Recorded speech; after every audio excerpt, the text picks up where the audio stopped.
butter, sibuyas, lemon, ginger, garlic, sorry. Garlic. Tapos itong lemon na to, sineparate ko to. Mamaya to, parang after niyang maluto, ilalagay ko lang siya parang design lang. Ganun. So, Himalayan salt, paminta, bay leaves. This is garlic powder. And this is white pepper. Mga half teaspoon lang. And this one is dahon ng sibuyas ba yun? Yun ang tinatawag nila dun eh. And, yun. Lalagyan ko rin siya ng patak lang ng thyme at saka rosemary. Rosemary. And, fennel seed. Actually, hindi ko alam bakit andito to, pero hindi kasama to. And, syempre, yung sprite, nagagamitin natin para pakulaan natin yung crab, no? Okay? So, let's start na. Ilalagay natin yung sprite dito.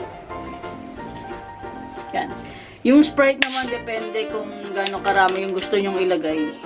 Pero ako, since malaki kasi yung crab at medyo malaki yung kaldero ko, so, i-check ko kung gaano karami yung magagamit ko dito.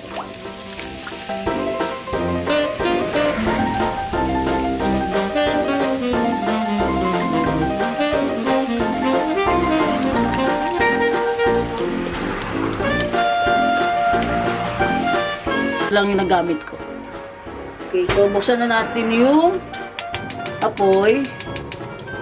Then after natin buksan yung apoy, lagyan natin siya ng lemon.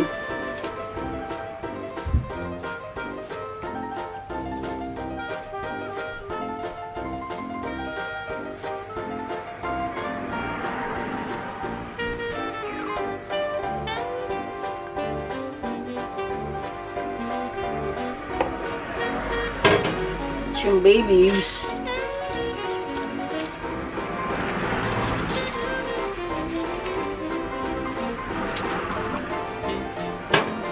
Tapos yung salt.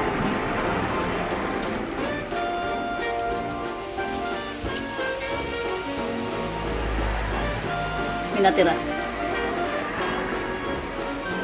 Okay, so pepper.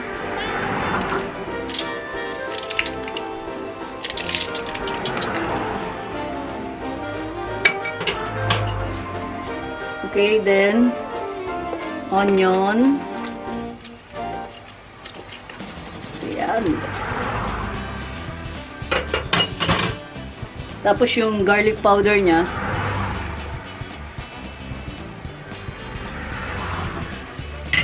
And white pepper. Yan. Okay. So, ito yung rosemary.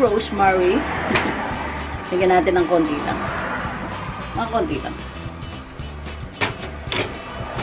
Okay, then thyme.